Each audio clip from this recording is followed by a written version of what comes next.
Good Sunday evening, everybody. I hope everybody's having a good day out there. Welcome to the Bizarre and Unknown. I'm your host, E.D. Testerman.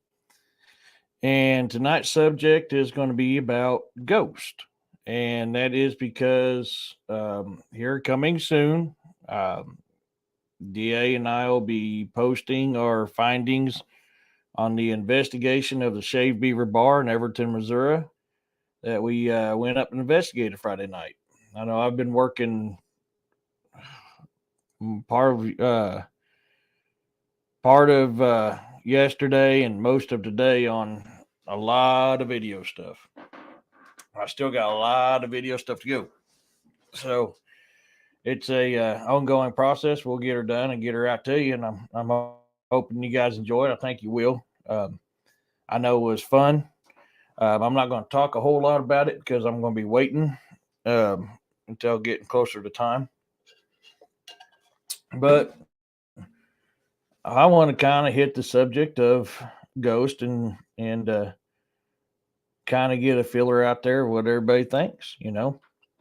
Um, there's three typical types of haunts. There's residual, which residual is where it's like a memory. It's not really intelligent. It doesn't interact. It doesn't do a whole lot of stuff. It's like a memory that constantly plays over and over and over and over. Then you got your intelligent haunts, which they'll talk, they'll move, they'll appear, they'll do a lot of different stuff. And then you got your demonic, which that one is some bad stuff. That's bad juju when you got that going on. But like anything else, even with cryptid and supernatural and folklore and mythological, you have to be very careful on what you're doing. Because you can accidentally bring something home with you if you're doing an investigation, which is not really something you want to do.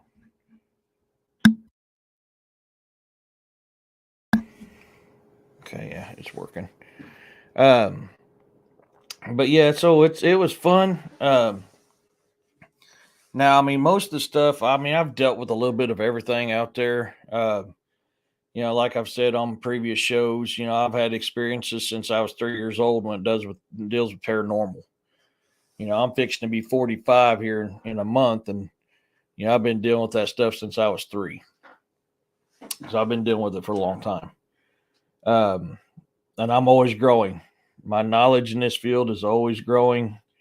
I'm constantly growing, constantly evolving. Uh, so it's fun, but you still have to be careful with paranormal. I mean, paranormal can still hurt you. Paranormal can still cause heartaches and sorrow in your life if you ain't careful. So that's one thing you guys got to consider if you go out there and doing it. Um, I mean, it's like I said a little bit ago, just like anything else out there. So it's it's fun though. I mean, you talking about a chill and a thriller when you're out there investigating paranormal. You never know what you're going to run into. Just a little teaser. We ran into something Friday night that it's not paranormal related, but I'll tell you, it'll get your cackles up. But it was a lot of fun.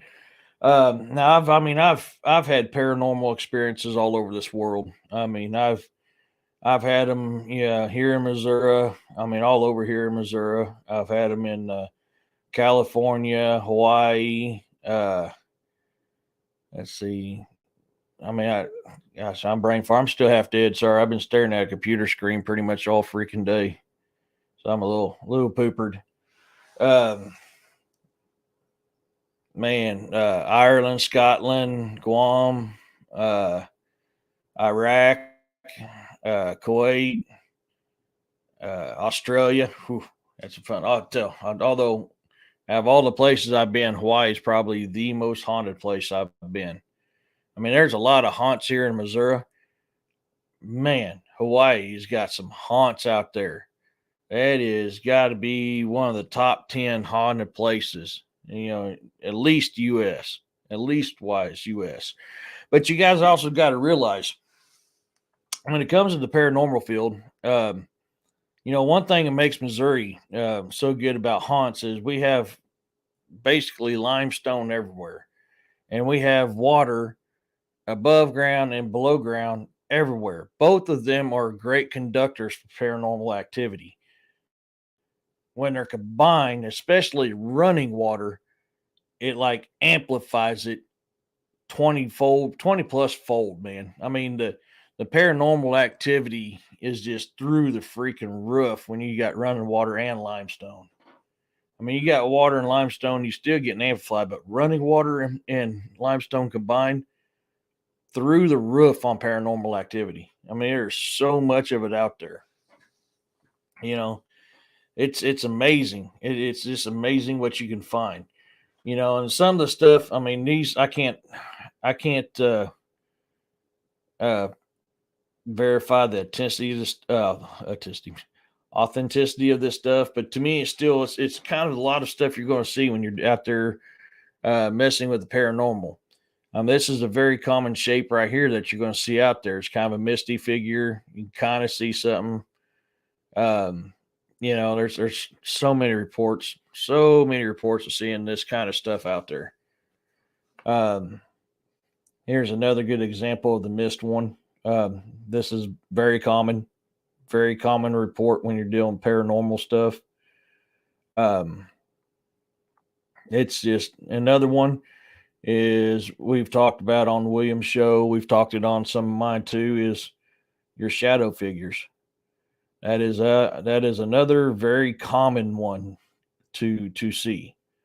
Now, if you want the holy grail of paranormal, that is kind of what you're looking for. Now, that I'm pretty convinced that's not real, but it's a good concept of what you if you get something like that on a paranormal investigation or just plain Jane seeing it, that is like the holy grail of paranormal research right there. But I mean, you can be traveling down the road and all of a sudden you're going to pop up and see something right there alongside the road. Now, I've witnessed that myself too.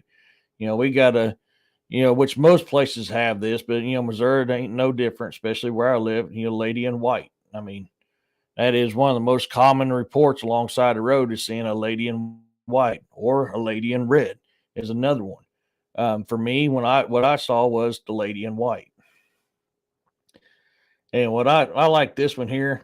Uh, every time I check my game cams at night, I would love to catch something like this on there. You know, that little dude there in the lower right corner. That would be awesome. I mean, are you going to find it or not? I mean, that's one hell of a photo bomb right there. Along with you know, and this next one's not uncommon either. I mean, this thing lot of photographs out there you take and you're just doing stuff and all of a sudden bam you get photographed by somebody else that you can't even see. That's another very common thing. Reports out in the paranormal world is you get photobombed by a ghost. Hotels seems to be something about hotels, man. Hotels and paranormal, man, it seems like you go side to side, especially if they're older hotels. I mean, this one here, I don't know where this is here, but I mean, it's another one of your misty figures. So I mean, they're all very interesting. But that's a lot of common stuff. Hey Ray, how's it going, buddy? That's going to be a very common stuff you run into when you're dealing with paranormal is stuff like that. There, like I said, them pictures there, I cannot confirm their authenticity, but they're good for what I'm trying to describe. If that makes sense to you guys. So yeah, hospitals and prisons, Ray. Um, Hotels, hospitals, and prisons. If you can get lucky to do a paranormal investigation in one of them places there, holy crap, dude. I guarantee you're not going to be disappointed at all. Not at all.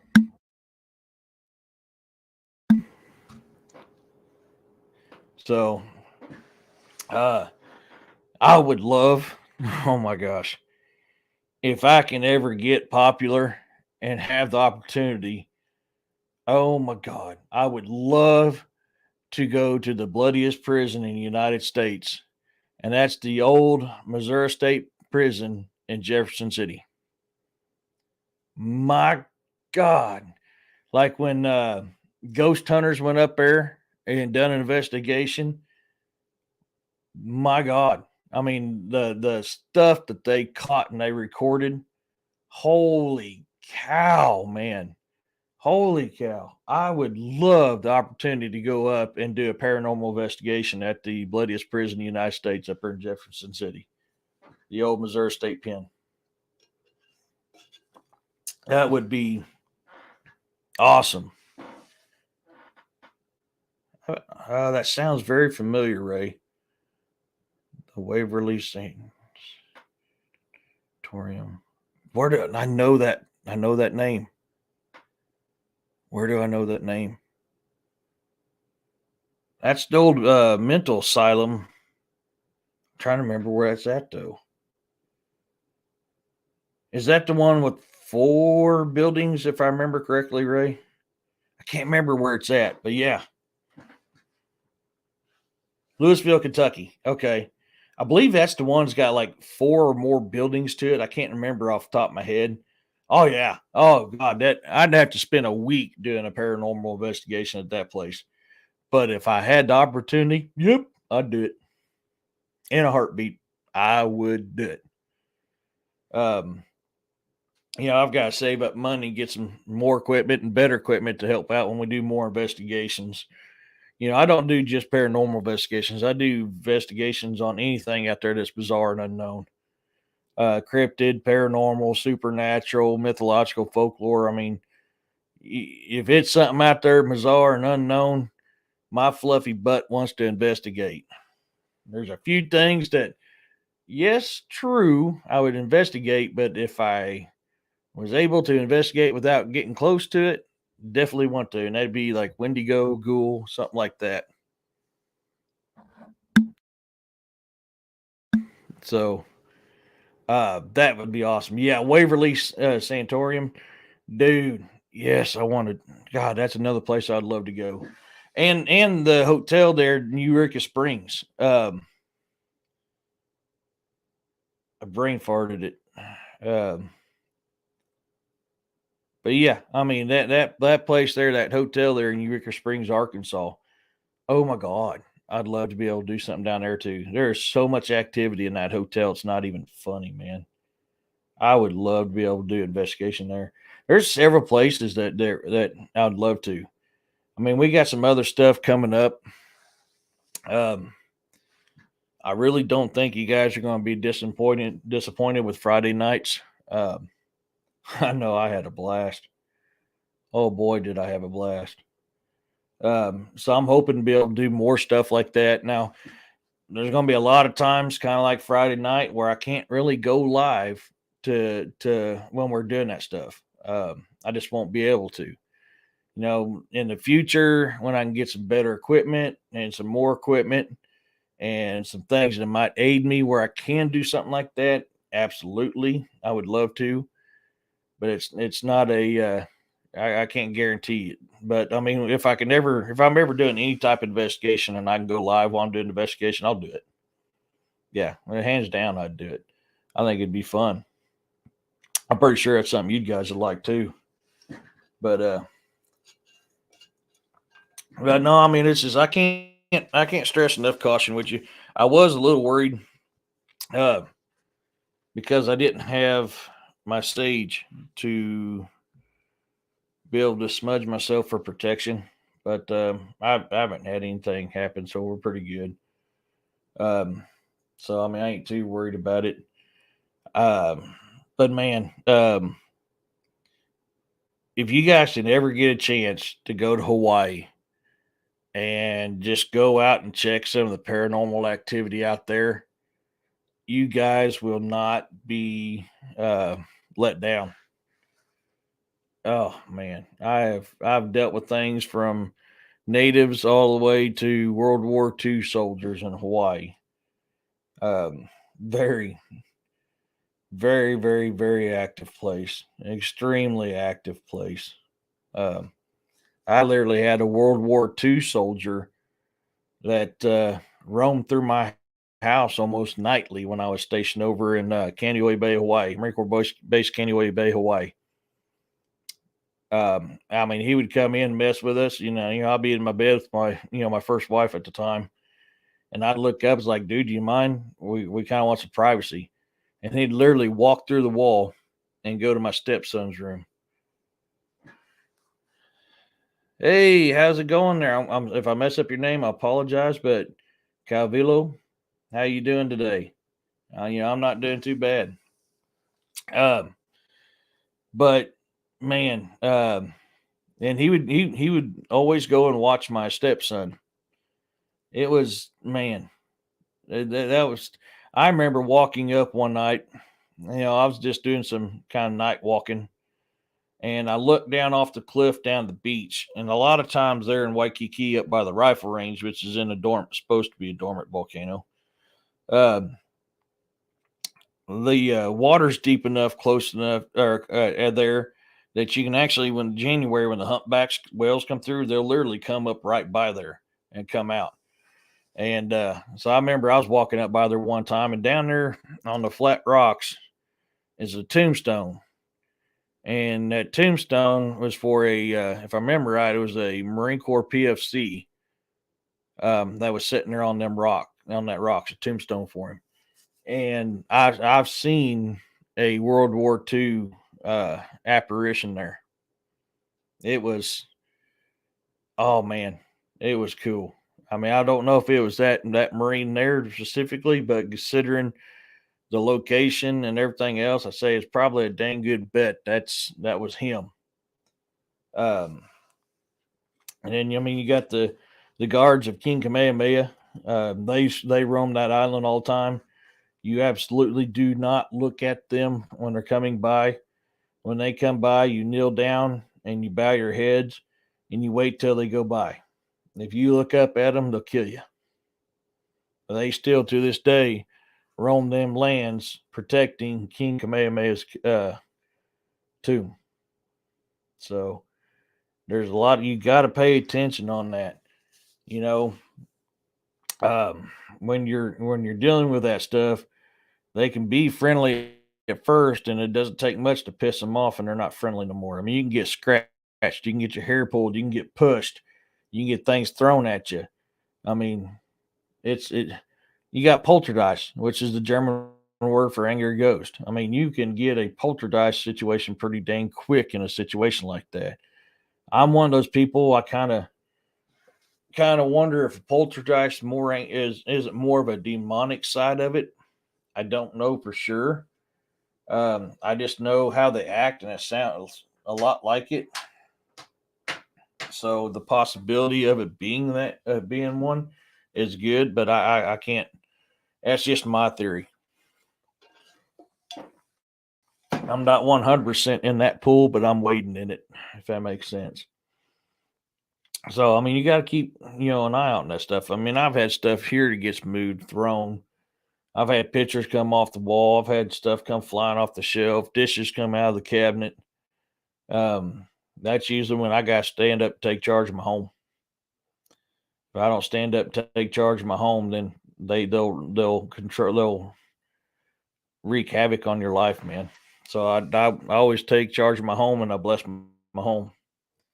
So I mean, that's something very important when you're dealing with that kind of stuff. Do I have friendly ghosts that roam these areas? You're absolutely right. I do, and I've made it known to them that, look, as long as you don't try to scare me or my kids or mess with me and my kids, you're here, I'm here. That's how it is. As soon as you do, I'll evict your ass. I don't put up with that stuff. And a lot of people don't realize you have the power of your home. That is your home. You have the power. Now, will they try to convince you that you don't? You're absolutely right, they will. But you need to remember, you have the power in your home. Now, there is instances that you'll need the backing of the Heavenly Father himself to help you out. There really is, especially when it comes to demonic stuff. Now, one of the theories out there when it deals with paranormal For me, this is my feeling, my theory. This is more of a supernatural side than it is paranormal. There's a lot of people out there will classify this paranormal, and that's interdimensional beings that are phasing kind of in and out. They can be seen but not really seen, so they seem like a ghost. Um, that is reported. There is people talk about it. For me, myself, and I put that more along the lines of supernatural than I do paranormal. That's why I really, if I talk about something like that in depth, it's going to be more on the supernatural side, not paranormal. That's just how I do it. But so I mean, yeah, it's something you guys got to keep in mind. You're going to deal what you all don't realize. I for a long time I considered this a curse. Pastor Joe Campbell is the one that got me to realize it's not a curse; it's actually a gift from the Heavenly Father, and that's the gift of discernment. I see things all over the place. I mean, you guys, if you guys actually knew how much of however you want to put it, the dead, the paranormal, the ghost, the spirits, however you want to put it, on all aspects, even the supernatural side that roams around you on a daily basis, there's going to be a lot of people out there that can't mentally grasp that concept. Literally, there's not a stitch of land on this planet that doesn't have one, the other, or all on it. You know, who was that? I think it was Freaky. It made that comment this morning on William's show that, or no, it wasn't Freaky. It was, I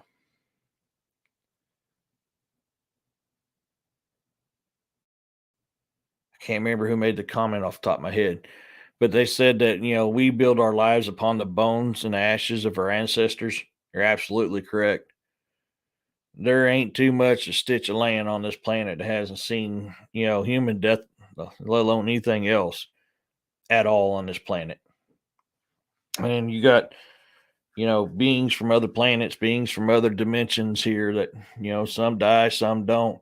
You got things that's been on this planet longer than we have been that's died and is still here.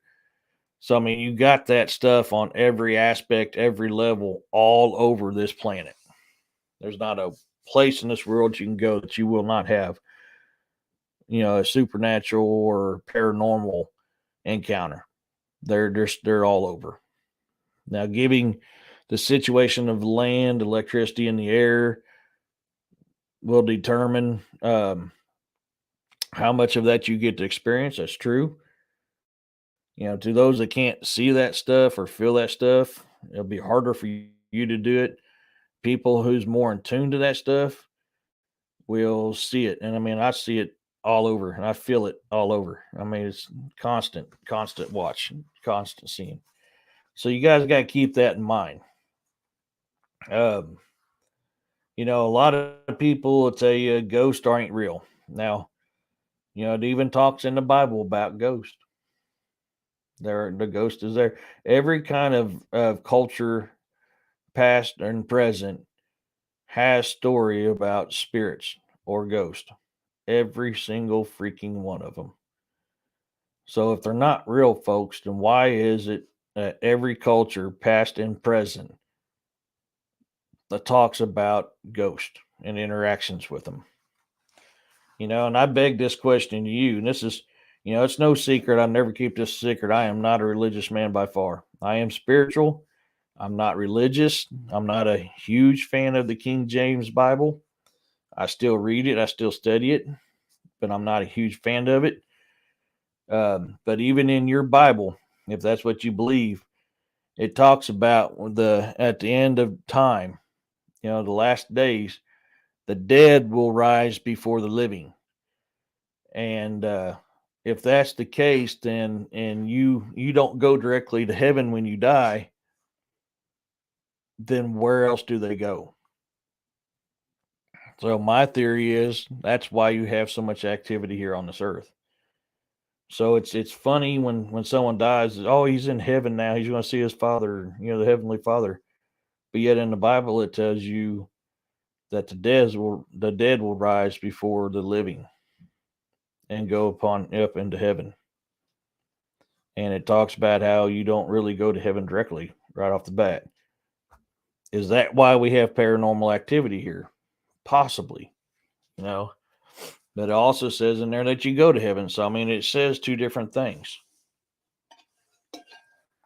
Um, but if that last passage is correct, then where do they go if they're not in heaven?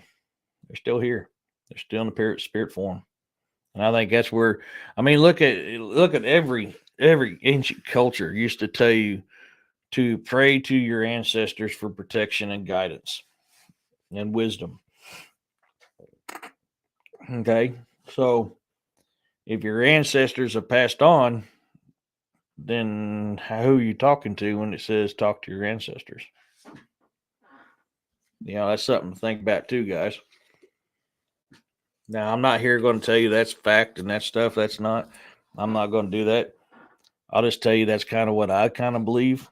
I take things very literal and I think things very logically. So to me, that makes sense that they're still here until they're called. You know, I've seen enough of my dead relatives to know that they're still here. I've seen plenty of my dead relatives that would suggest that. So if you go directly to heaven when you die or hell when you die, how is it I'm still seeing them to this day? You know, a dead lover that I had, seen her. You know, I've seen other people's, relatives. Yeah, that's yes.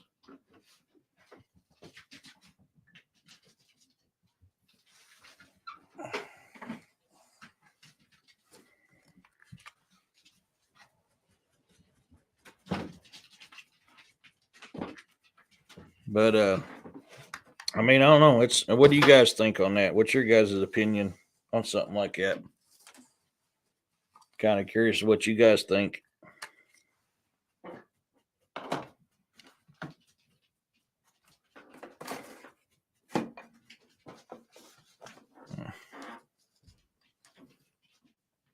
Has anybody got an opinion out there on that stuff? So everybody who's in here tonight, thank you for coming. Anybody watches this later on, thank you. To all my new subscribers, thank you so much for joining my channel and watching my fluffy butt, talk about things. It's an honor, it's a privilege to have you guys here, and I can't thank you enough. I really do appreciate it. And I'm going to strive every week to bring you some content that you guys enjoy. If you guys got any suggestions on something you would like me to do a show on or a small video on, just let me know in the comments and I'll be glad to give it a shot. That's what I'm here for. Do you know, my brother, what's happening? DA, dude, what's happening, my bro? What's happening? The man, the myth, the legend is in the house, Mr. DA Roberts. Gino, my brother, how you doing, buddy? You doing good today? So yeah, it's something you got to watch out and keep an eye for. So I mean, this stuff is literally all around you, folks. Hello, rude one. Come up here. I'm trying to do something, and you're being a attention whore. Yeah. Hell no, not on the last part there, DA. Come on, my brother. Oh my gosh. Oh my gosh. Yeah. Man, I have spent a lot of time I finally got through one camera and started on another, brother. Man, there is so much to go over. You need to get down. You're being rude. You guys have forgot your manners. You need to learn your manners. Come here, jealous one. You want to come over here, dear Dodo.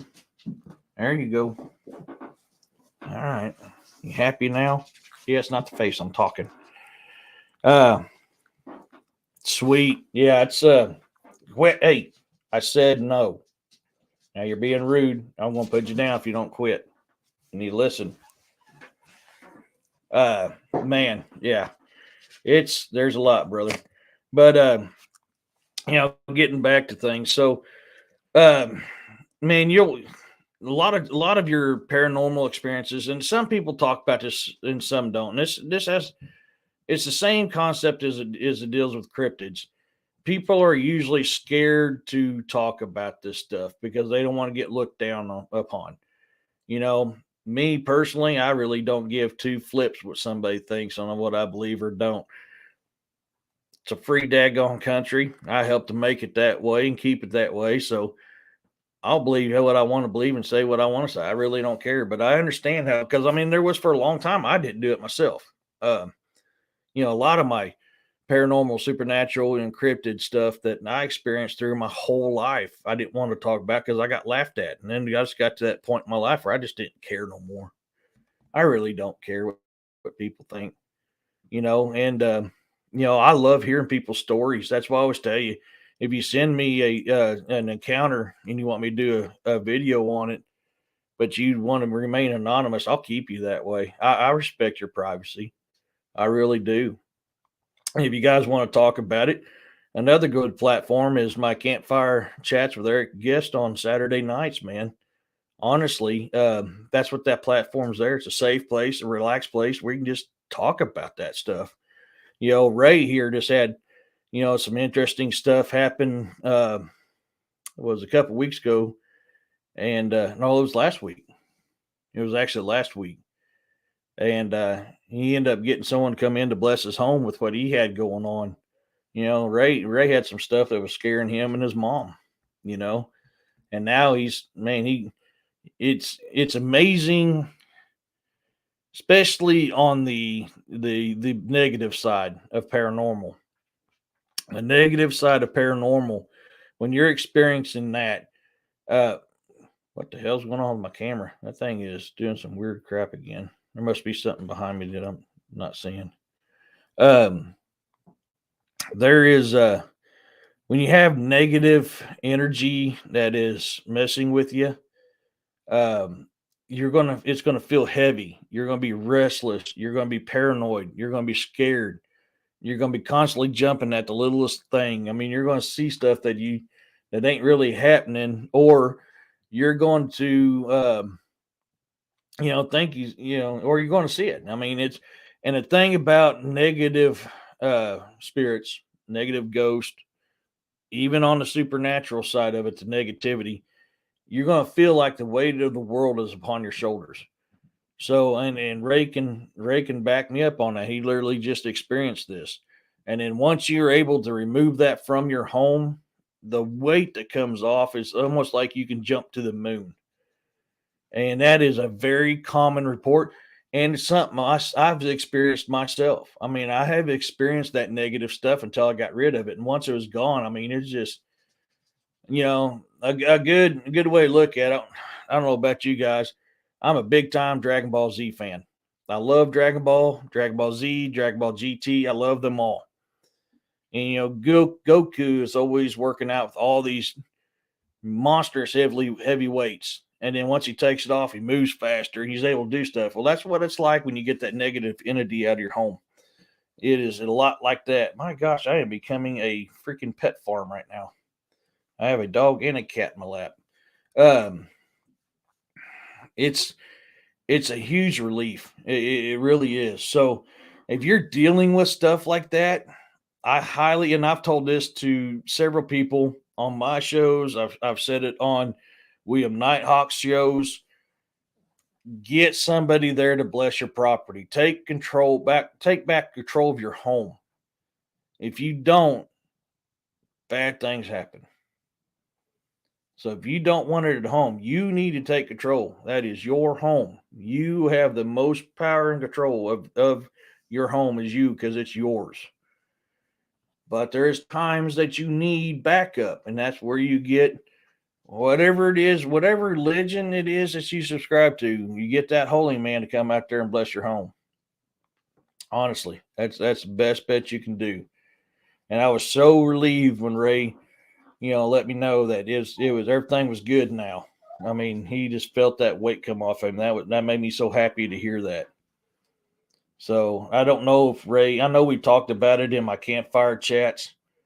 I don't know how he feels about me talking about it on this one here, but Ray was dealing with some bad stuff, man. I'm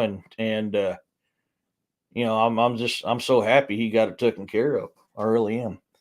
But you're going to deal with stuff like that out there, folks. You need to prepare yourself for that. You know,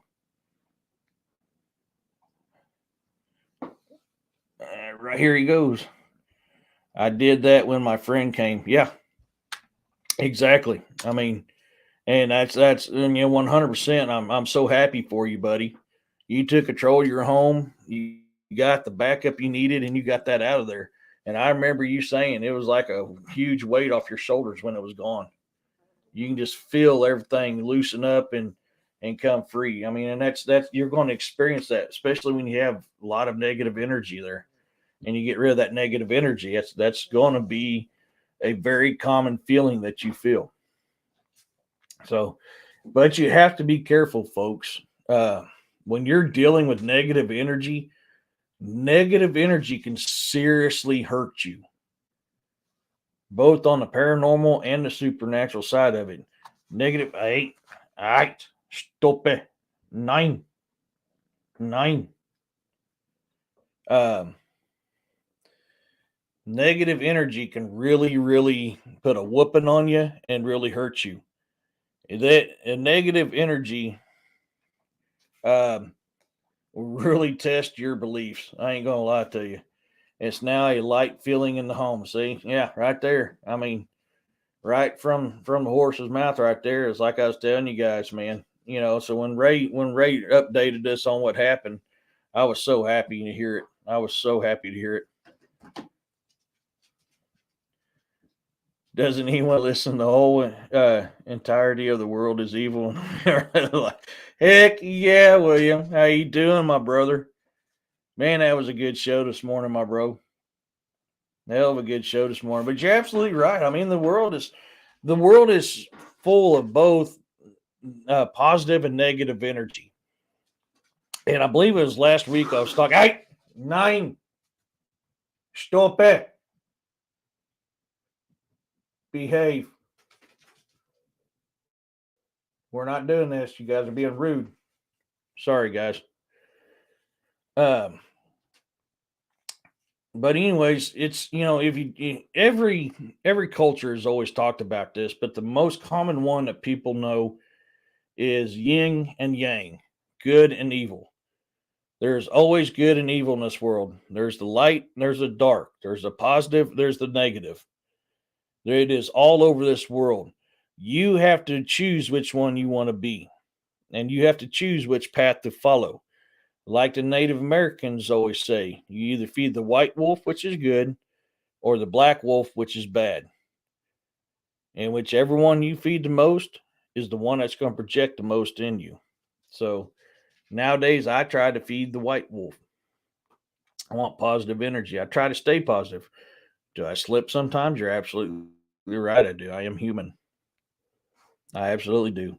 And then you can try to say that you're going to feed that white wolf all the time, but it's a lie. You're always going to feed that black wolf a little too. But I mean, it's yin and yang. I mean, they two go together hand in hand.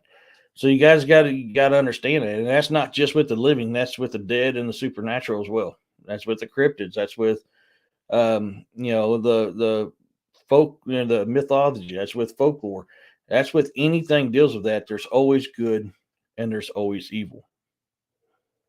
But when you guys are dealing with negative energy when it comes to paranormal, I can't stress it enough. You guys have to really, excuse me, really be careful because negative energy can seriously hurt you.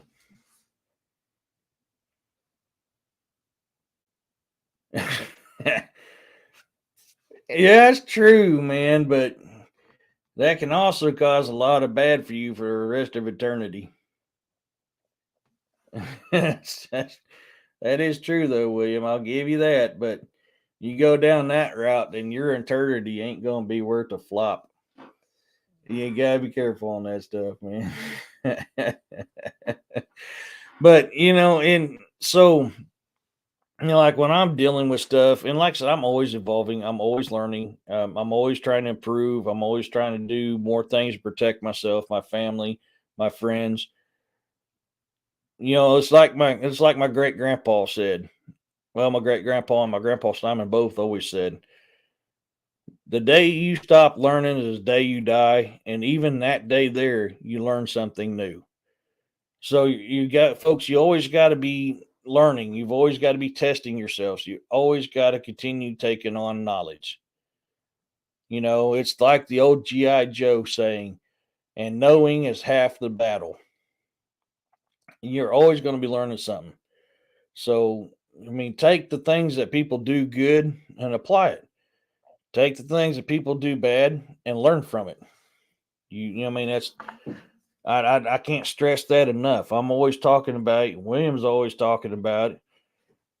Take what we say, do your own research, come up with your own conclusion. Take what we say and let it grow. Plant that seed and help it to grow.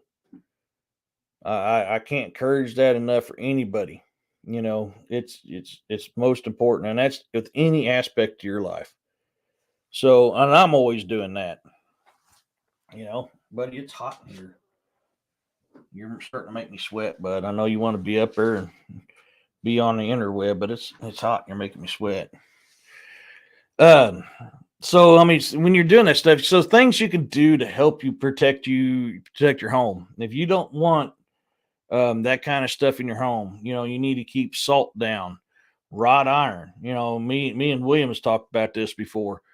And I posed this question on his channel, so I'm going to pose it here because it applies to this show.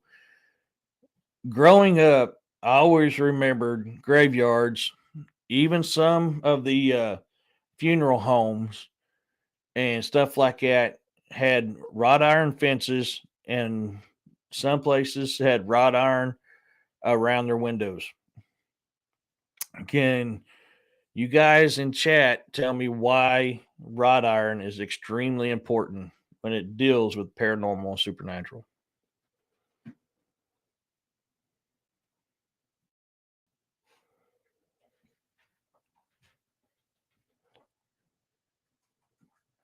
The reason why you put that around graveyards is and other places like that is to keep the spirits from getting out. Growing up, most of them places had that stuff around them, and I've noticed. I don't know when it happened. I'll be completely honest. I just happened to drive by one day and was thinking about it because my job, I drive around a lot of graveyards during the day at my work. In my area sector of responsibility, there's a lot of graveyards. Some people know about, some people that don't. Some that people don't know about, and you don't see wrought iron around them anymore. So I posed that question on William's show one day. I was like, the increased in paranormal activity seemed to rise about the time that they stopped using wrought iron around these places. So is it a possibility that they're no longer doing that? And that is why your activity is skyrocketed. Yeah, that is. Yeah, you're absolutely. So is a wooden stake too, William. You're absolutely right. You know, it's funny about the vampire things, William.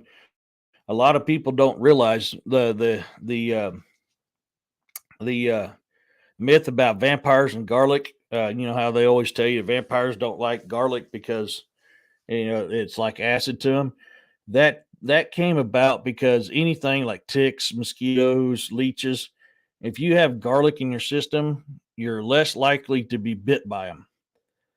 I eat garlic in most everything that I eat. I have garlic in it. I love garlic. It's good for your body, but it's also good for that.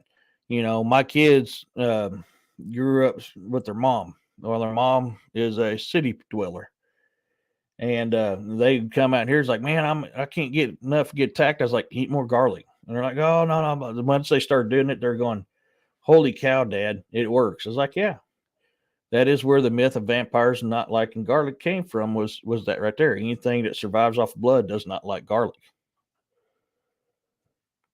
It's a natural way and a natural protected. Now, do I still get mosquito bites from every great once in a while and ticks every great once in a while? Yes.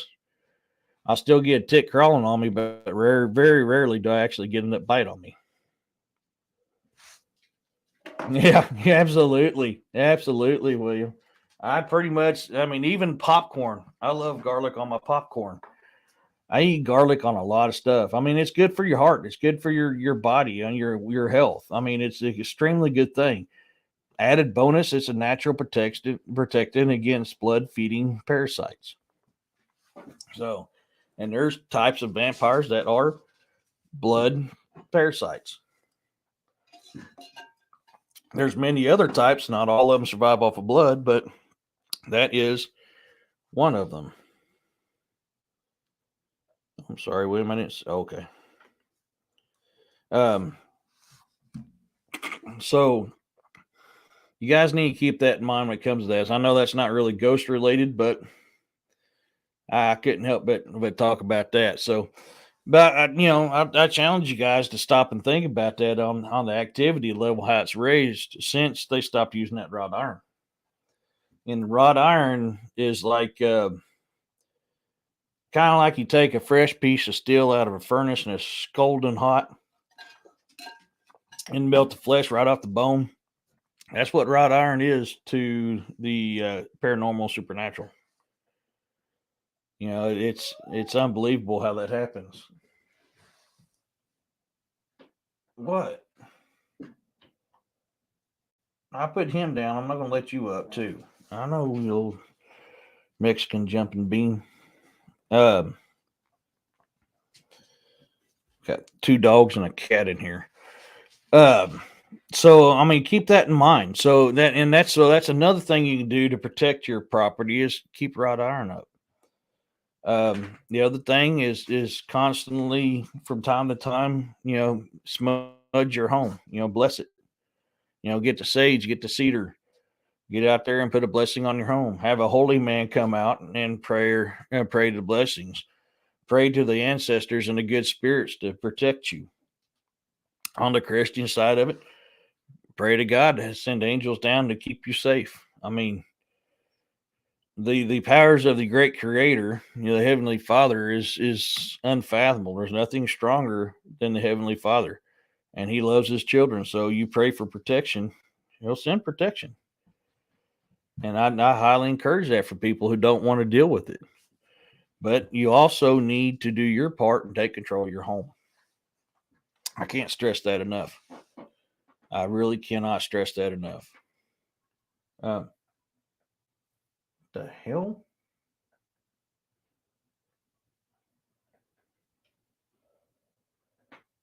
Hello?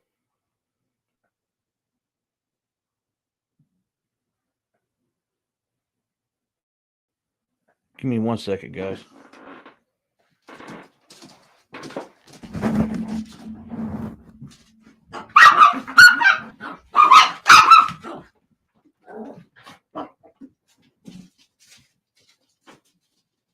I'm staying here. You coming?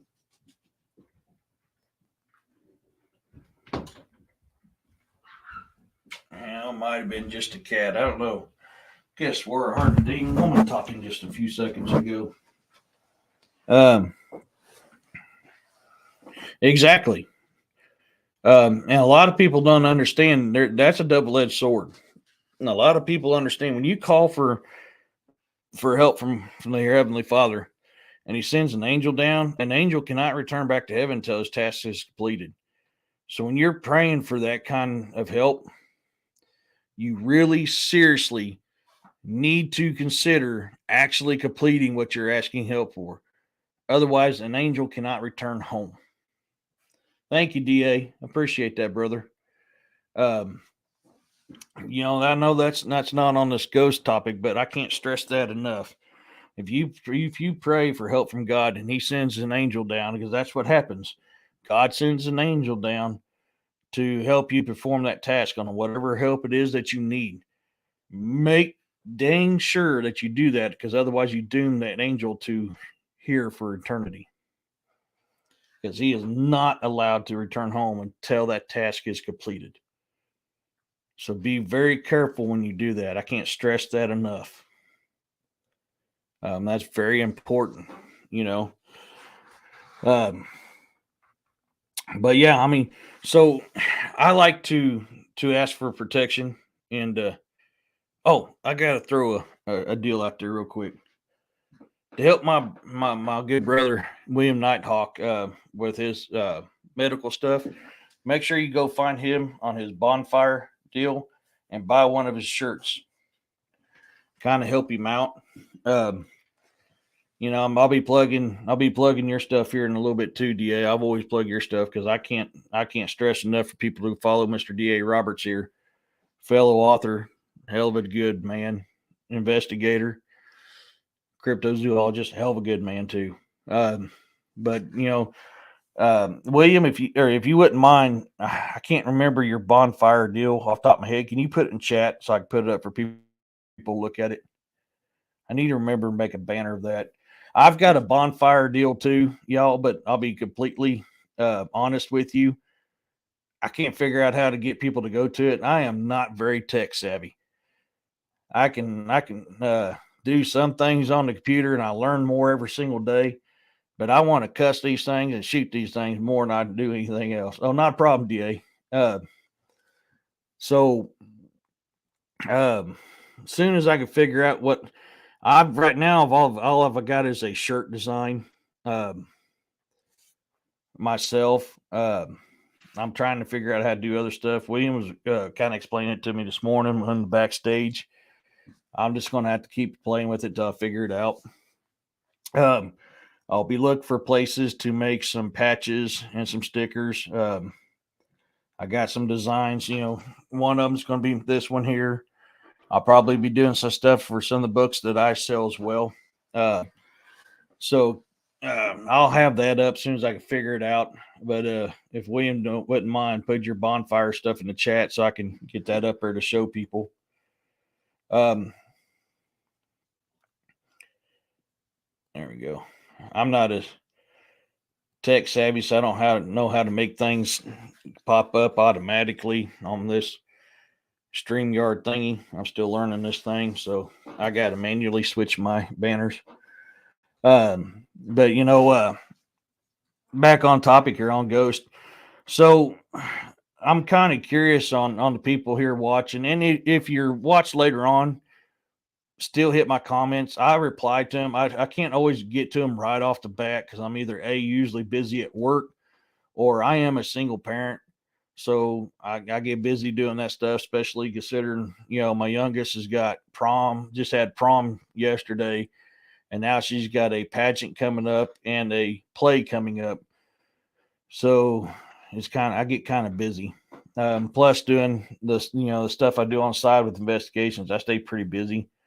And also writing, which I have not had a whole lot of time to write here lately. I apologize. I am working on. I felt a pull to finish my book, The Two Brothers: War and Turmoil, which is a historical fiction, and it's about a Norse that goes to England to raid, and comes to find out his father had sired a son over in England, um, and they end up meeting in the heat of battle. So it's going to be a fun book. I'm not going to say a whole lot about that, but that's the concept of that book. So the series is called The Two Brothers, and the first book is called War and Turmoil. I'm not on TikTok all the time, William. Come on, buddy. Now, I do post threads and commercials and advertisement on TikTok. I admit that I use that a lot, and Instagram and Facebook. That's one of the ways. I don't have a lot of money to shoot out there, so a lot of my followers is all word of mouth. But I do have fun on my TikTok. Yeah, it's interesting. I really do need to post more content besides just commercial on there. I just ain't had time. I usually try to do something goofy or jacked up on there. It usually gets people laughing. I like making people laugh. I do some jacked up stuff just to get a laugh out of somebody. I like doing it. Um, that's why it's kind of funny. So Tiki Talk, how I got started on Tiki Talk. My oldest daughter and me got into a conversation one day, and she commenced to tell me that I am too old and I am not cool. Where I commenced to telling my oldest daughter, "Your dad's a freaking rock star." And she's like, "No, you're not. You're too old, Dad. You're too old. You're not even on TikTok." I was like, "What the hell's TikTok?" So she told me what TikTok was. I started laughing. I said, "So you don't think I'm a rock star, huh?" She goes, "No." I said, "All right." So I called up some people. I said, "Hey," as soon as they picked up, I had it on speakerphone. They're like, "Giggity, what's happening, baby?" I was like, "What's up?" That's the kind of crap we do with each other. I said, "Hey," so I'm having a conversation with my daughter here. She doesn't think I'm a rock star. I'm like, "Dude, your dad is the life of the party." So it's funny as hell. So then we got back on that Tiki Talk thing again. She goes, "Okay, create account. And we'll see who can get more followers, me or you." I said, "Okay, baby, not a problem." I said, "You show me how to set up this Tiki Talk, we'll set her up." So we got me a Tiki Talk account, set it up. I have got over 5,000 followers. She has 25. Daddy's a rock star. Makes her mad, but I laugh about it. So that's how I wound up on Tiki Talk. Was my daughter told me that I was not cool and I was too old to be cool and I couldn't be famous on Tiki Talk. Well, I have got Tiki Talk and I became pretty popular on Tiki Talk. I'm actually more popular on that than I am anything else. But I have not done a whole lot of content posting lately. I'll admit I do every once in a while. I just don't have time. Give me one second. I need to message my daughter to have her shut the.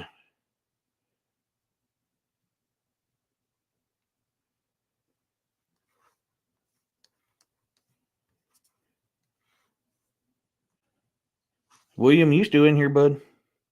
Oh, there you are. Hell yeah, brother. Hey, I want to give you a shout later. I need to figure out how to make you a mod on here. So when you're on, you can help with things. Um, I got to figure out how to do it first. If you're up for it, you let me know if you're up for it. I'll make you a mod, brother.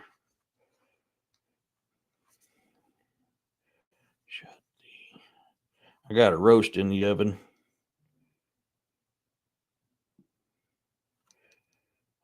If I could spell right, we'd be doing good. Me and spelling ain't the fun.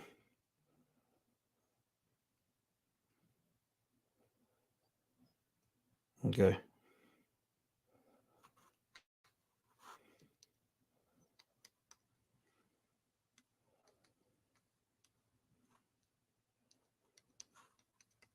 Me and texting. I hate texting. I don't know. If you're up for it, brother, I'll do it in a heartbeat, my friend. I'd love to have you on there. You're a big help and a big inspiration for me. Um,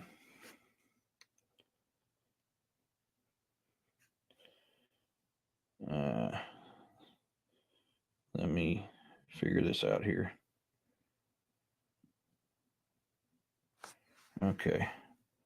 Right click. I see cast. See reload speed. What am I doing wrong here?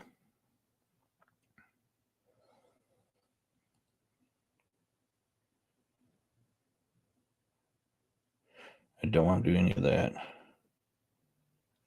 Uh, um, give me one. I'm sorry, guys.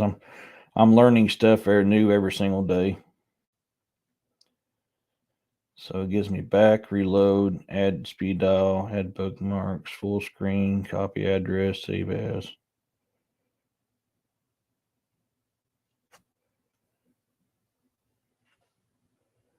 Three dots is delete comment, put user in timeout or ban. I don't want to do that. Not to my homie. Oops, nope, I don't know what I'm doing there. I will have to figure out how to do this. Did that do anything? I don't know. I did or not.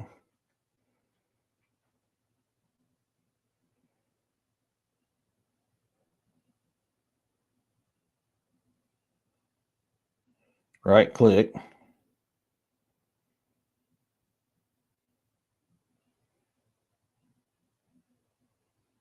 Oh, I gotta do it on YouTube. Let me do this real quick.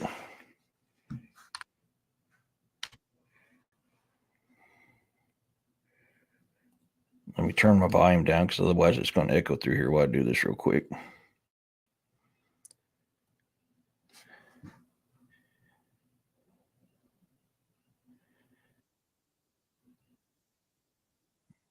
I started with internet radio DJ for hey Ray.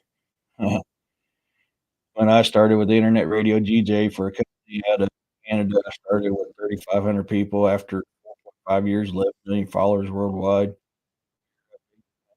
That is awesome. 2010 to 2014. That is freaking awesome, Ray. Roxanne, how you doing, sweetie? You doing all right tonight? I'm learning technology on the fly.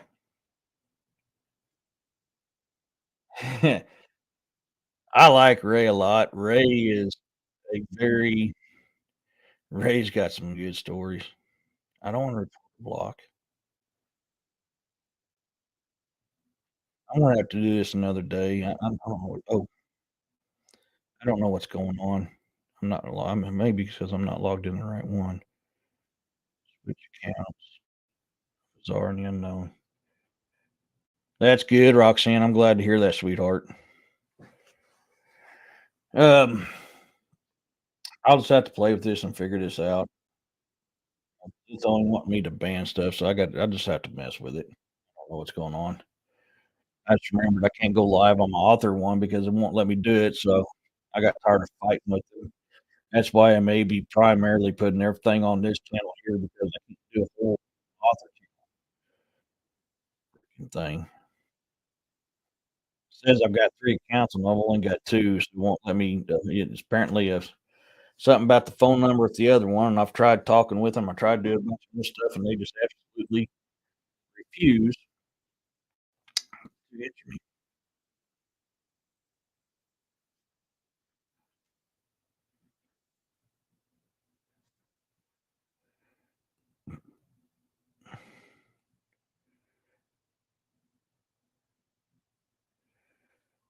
There we go. That's right.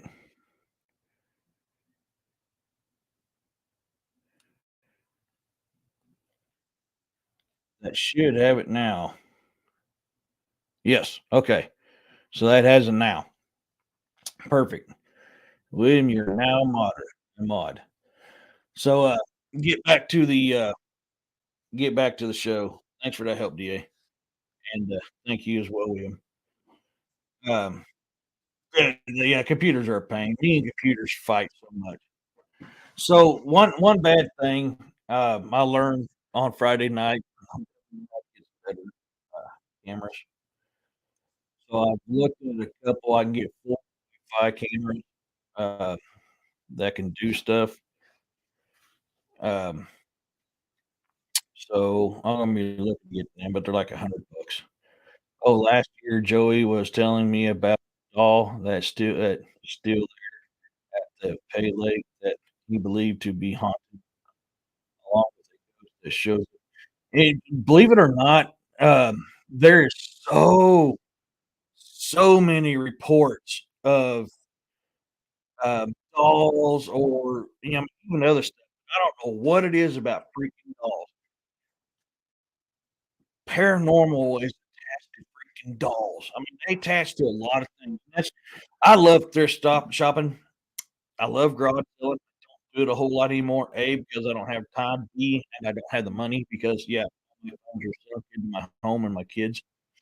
Um, but you go to places like garage sales or thrift stores. Um, all right, that's good. It's working. Um, you can accidentally pick something up and bring it home.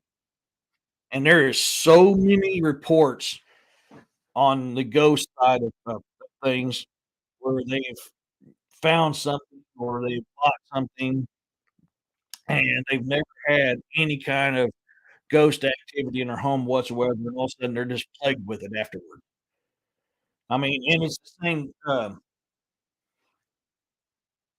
yeah, I mean, yeah, Ray, and that's I was talking about that earlier. If people realized how much ghost activity is around them on a daily basis, no matter where they freaking go, some of the people just cannot handle, um, it really I feel sorry for them. I mean, 'cause there's a lot of times they're not malicious, but there's several reports where they are too. So, I mean, I get it, you know, but, even the doll thing, like I was talking about on that, I mean, maybe that's why people have such a phobia when it comes to dolls is because how often a spirit is attached to a doll, and I've always wondered why that is.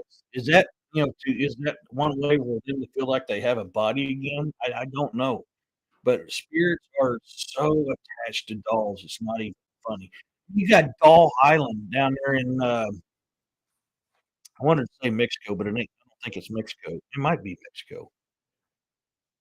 I know, Josh Gates, did a show on that, and then also Expedition X with Josh Gates' team did one there.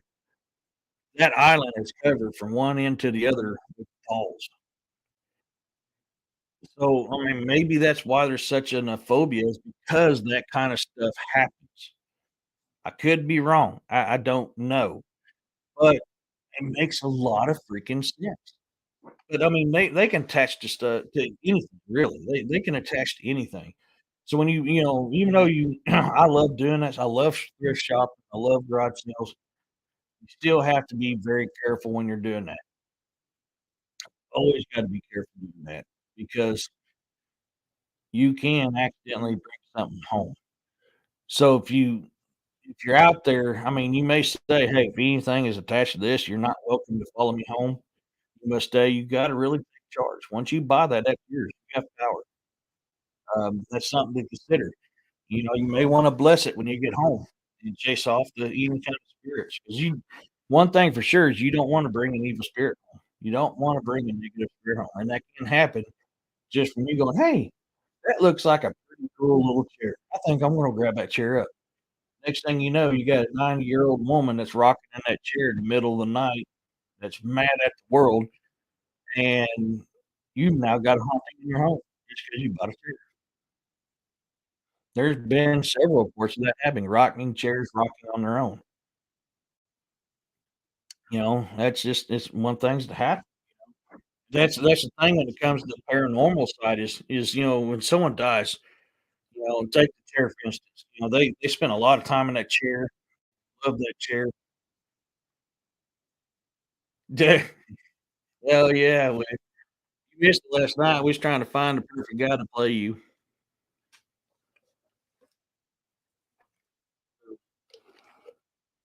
Here's a little teaser about my book. So, in, Saga Grimson 2, Black Death, there is a person in this chat that has a character, and if you read that character's name, you're gonna know exactly who I'm talking about. So, a little teaser, if you buy my Saga Grimson books, in book 2, Saga Grimson, book 2, Black Death, somebody in this chat makes an appearance. I told Joey not to tell me what it looked like while I was sensing the spirits. He was, shocked when I nailed it at 98% yeah, I've done that a lot to people, Ray, and I'm not gonna lie, I've done it to get in how do I say this without getting in trouble on YouTube? Who is it? I wonder who it is, DA. I wonder, should I reveal the mysterious character or should I not? Should I entice you guys to buy the book and find out? Or should I say it on this channel? I don't know. Also, that certain character has his very own series that I'm working on.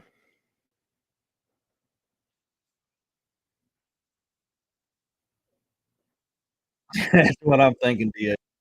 That's what I'm thinking. That's I'm thinking you need to read the book to find out. And I will, I will admit that this certain person's character saves Crimson's ass big time, big time, saves Crimson's ass in book 2. Yep. So, a kind of a idea. So, Grimson, in my Saga Grimson books, the main character is Grimson and Ira. Grims Grimson was blessed by Odin with immortality to fight creatures. So, I'm not gonna say a whole lot because I want you guys to buy the book and read it. So, um, we'll just say Grimson's immortality kinda gives him a big head sometimes. And so, "Hey, Scott, how's it going, buddy?" So, certain character in the book had to save Crimson's ass because, well, Crimson got a big head and got his butt whooped. So if you guys wanna find out who it is, what happened, the book. Um, Back to the paranormal.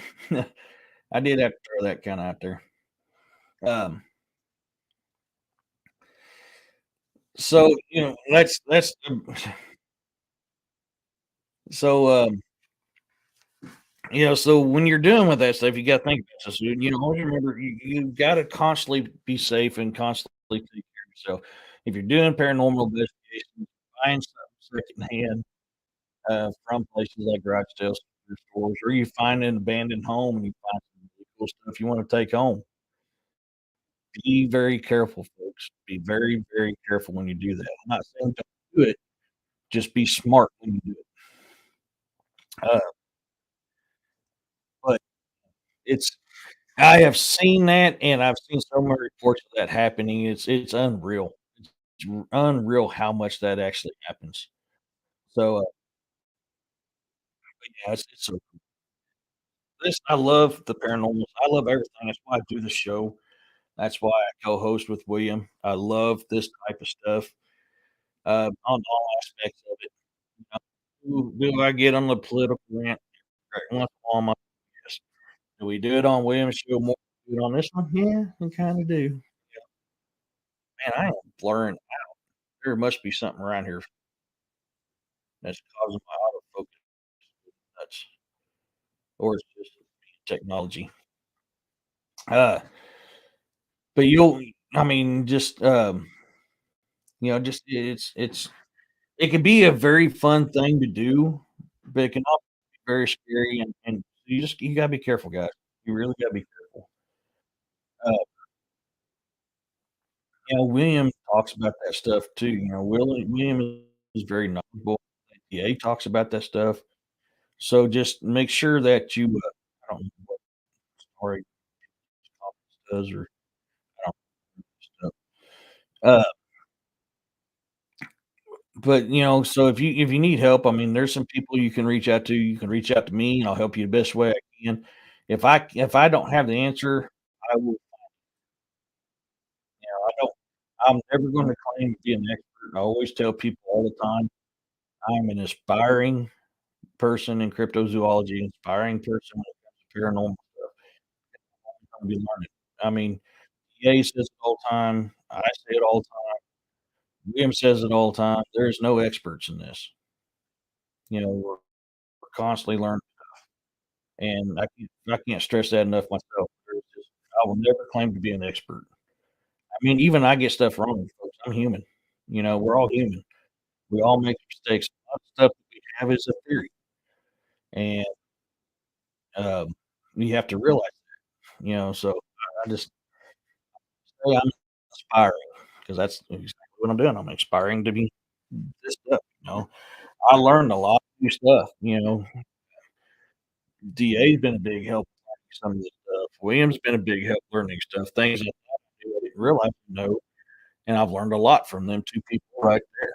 So that's why I always recommend people go to their your YouTube channels, watch their content. They're extremely knowledgeable when it comes to stuff, more knowledgeable than what I thought I knew growing for a long time. Come to find out, I didn't know near as much as I thought I did. So, but I still learn, I still love, and I still do the stuff, and I'll still teach you guys and I'll help you guys out. That's what I love to do. But I mean, it's doing this stuff like got a couple more investigations I'm working on. Um, One of them fell through. We're not gonna be able to do the paranormal investigation at the Lincoln Center at, OTC because they close their doors at midnight and there's nobody there. So I will not be able to set up any paranormal investigation there. But I've got to get with, certain people. Exactly, Roxanne. Like I said earlier, you're learning up till the day you die, and even after the day you die, you still learn something new, so you're constantly learning, you know? I don't know how many times I've had spirits talk to me and say, "Am I dead?"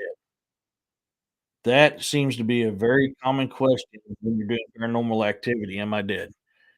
Uh, Another seems to be a common one is they don't realize what time it is, like, they're confused on, uh, what year they're in or the date or the time frame, like, what they just don't know.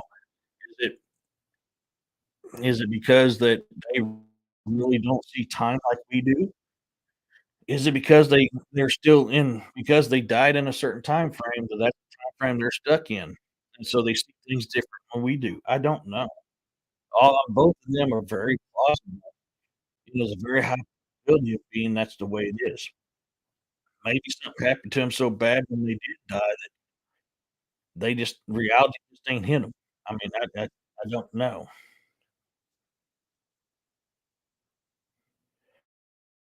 Roxanne, so many things to learn. Unfortunately, my interests are all over the place. Yeah, mine is too, Scott. That's why I created this channel, The Bizarre and the Unknown, is because I'm into all that stuff, and I wanna learn all I've always had a fascination with I've always, and I've said it on here before, my very first paranormal experience, I was 3 years old in St. Joe, Missouri, and our two-story house was actually a three-story. You had the basement that was underground. You had the old school flip-up door that was in a floor. Then you had the ground level, then you had the upstairs. The upstairs is where the bedrooms were and the attic went from one side of the house to the other. And, so my very first paranormal experience, I was 3 years old in St. Joe, Missouri, living in that house, that green house on Cudmore.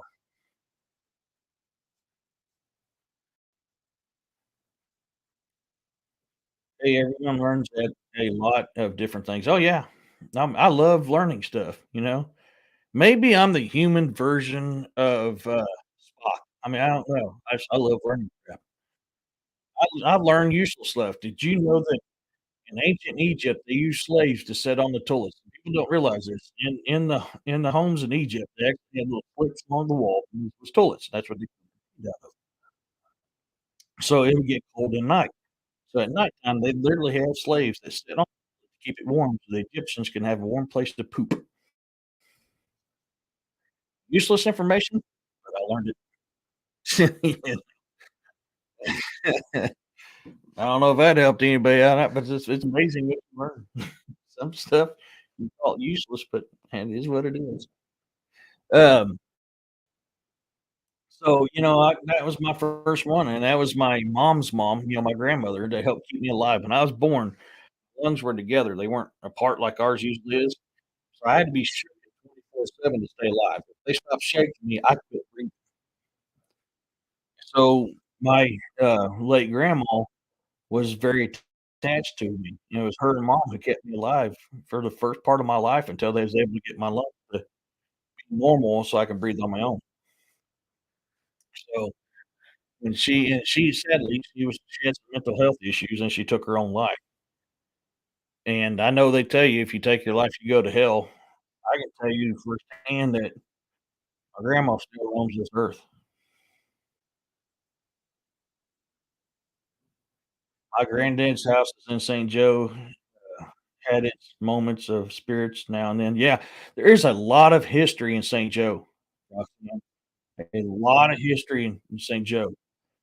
I mean, you got Pony Express, you got, the start of the, Oregon Trail. I mean, there is so much history in St. Joe, Missouri, it's unreal. The post office in St. Joe, Missouri was huge, extremely big, the main post office, and they had,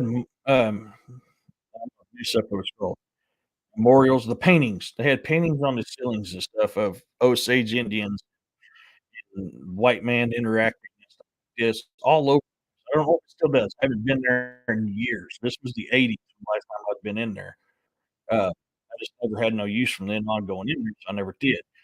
Is it still that way to this day? I don't know, but I just remember that growing up is when I walked in there, this big, huge building had all paintings on the walls, of Osage Indians and signing treaties with white man and all this other stuff. There's St. Joe is just rich with history, and there is a lot of paranormal activity. I mean, St. Joe, Missouri is where supposedly Jesse James was there in St. Joe, Missouri. His house is at the Ladybug Museum.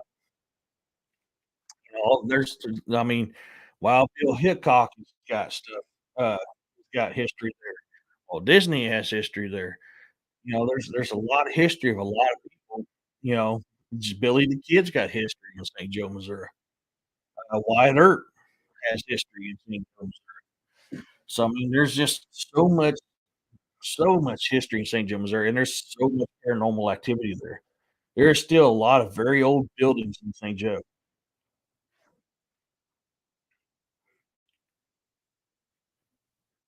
There's a lot of haunting stories, plus the old asylum is haunted. I think it's number 10 that was, it was referred to. Yeah, yeah, absolutely right. It would not be receptive to ghosts or spirits, and I think it's because or I would not be receptive to ghosts and spirits. It's because of that. I have only one experience, and that's a short. I mean, it's hard to say. It's hard to say, you know, a lot of people don't wanna experience it, so they shut it out. And some people just don't have that luxury. You know, one thing I've always wondered, I can't wear expensive watches. If I buy expensive watch, lucky if that thing lasts a week. I have such a high energy that comes off me that, it makes me wonder if that's why I have such a experience with them. I don't know. It's plausible. I've not researched it enough. I've heard that theory before, but I cannot honestly say that's actually true. I don't know. But it could be possible. You know, maybe that's why I have so much paranormal activity is because I have so much energy coming off. They're used to it. I mean, how many times have I been on the Campfire Live chats with Eric and Guest, just kind of playing around the EVP thing, and all of a sudden that thing starts going off and talking to me. I mean, we've done that, what, 3 times now, 4 times that we've been on that chat and that's happened. I've always had that luck. I mean, luck, unluck, I don't know what you wanna call it. I've always been that way. I've always had the dealings with them. Now, I am not to the level what was that movie? I see dead people. Um, I'm not at that level. I don't know if anybody is or not, but, you know, it's still funny, and I still interact, I still talk with them, I still see 'em. Uh, sometimes I'm more in tune to it, sometimes I ain't. I know, here lately, I've been pretty exhausted mentally and physically that I've not been as in touch with it as I usually am. Am I losing my touch? Possibly. Is it because I'm mentally and physically exhausted? Yeah, probably. Hard to say. Speaking of ghosts, paranormal, you remember I put out a deal here a couple months ago about how that thing I called the mimic that was following me. I didn't know if it was a Wendigo or a ghoul. I always talked about you feel that negative, heavy energy in here. So this kind of fits what I was talking about earlier. The other day I started feeling that energy start lifting. Actually, last week I started feeling it get lighter and lighter. And the other days when I kind of like I can't hardly feel that heavy energy no more. And last week I was talking about, man, it's so weird. I'm getting all these hits on my game cam, and I'm not even getting an accidental hit. Like zero. I've not seen any. Or I've not captured anything on my game cam. Since that energy's lifted, I'm starting to get hits on my game cams now of wildlife, and I'm starting to see wildlife. I've got frogs croaking out here now, and I haven't had that in a while since that negative energy has been here.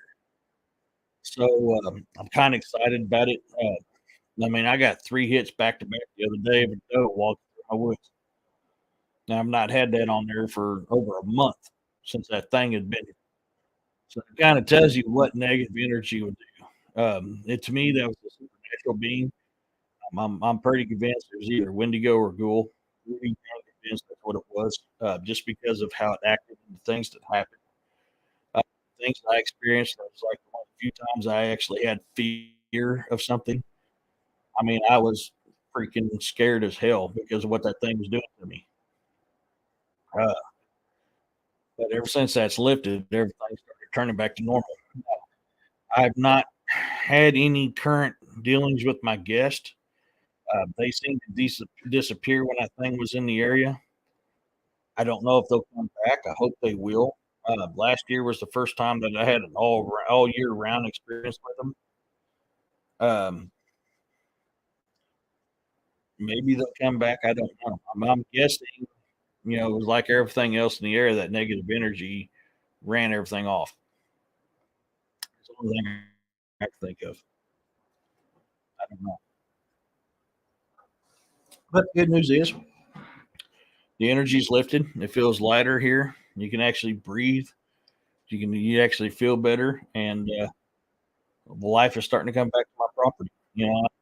Those don't know. I live on 40 acres out in the middle of nowhere, literally out in the middle of nowhere.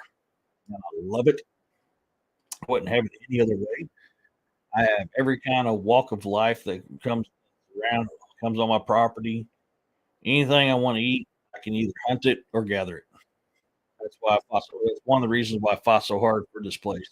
And the simple fact is, I feel a very heavy pull to this place on a spiritual level. And that's the thing too, people. You got to realize too. When it comes to you and your energy and how you are, your spirit is very in tune to a lot of that stuff. I mean, it can be something as simple as the energy from the earth and a location that makes you feel more at ease, more peaceful, or paranormal, supernatural side of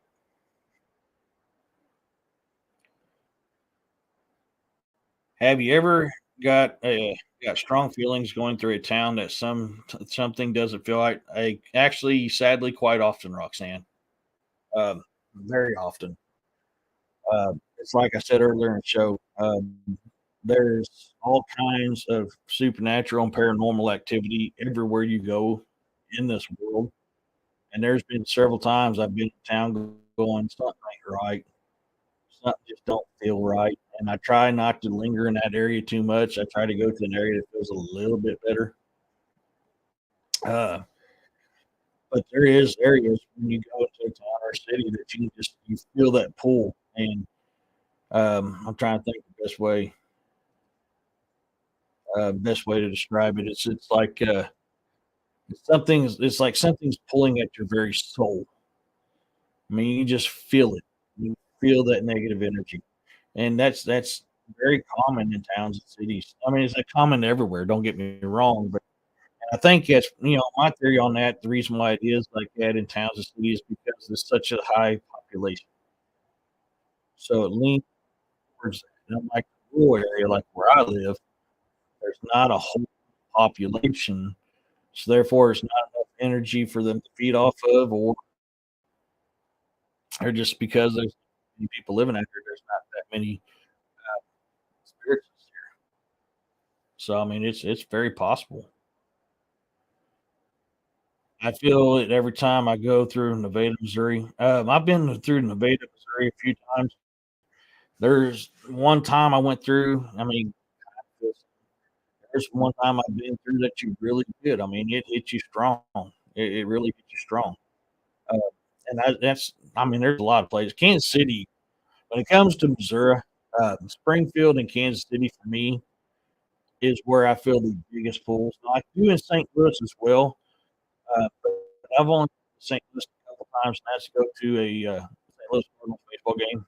I try to avoid Louis. I don't. There is so much negative energy in St. Louis that I don't like going there, and it's just like Kansas City. That Kansas City has negative energy in it. I just don't like being there. I want to get through that city as quick as possible. And that could be from the people, and it could be from the spiritual side of it too, or a combination of both. There's a lot of negative energy in them two places. And Springfield's the same way. And there's a lot of negative energy in Springfield. So I mean, when I go to Springfield, I'm kind of that way like I am everywhere else. I mean, I can handle Springfield better than I can Kansas City or St. Louis. But I just wanted to get there, get my stuff done, and get out. Unfortunately, I work out of Springfield, Missouri, so I'm in Springfield, Missouri a lot. You, Oregon, interesting. Uh, yeah, I mean, I could see that. There's a lot of history in Eugene, Scott. Roxanne, sorry, I didn't see your comment there. Yeah, Liberty, Missouri. That's where I got family that live in Liberty, Missouri. Uh, I was homeless for a few years when I was younger, so I mean, I kind of know kind of the feeling of those areas. But Liberty, Missouri, along with Kansas City, has a lot of history to it. So I mean, it's that's very well possible. And Roxanne, so you grew up right around where I did. I'd say, venture to say, you probably, if you wasn't born in KC, you was probably born in St. Joe at Heartland West. In St. Joe, there's two hospitals: Heartland East and Heartland West. If you're born in Heartland West, yeah, thick darkness, Scott. With negative energy, that is a very good representation of what it is. It's like thick darkness.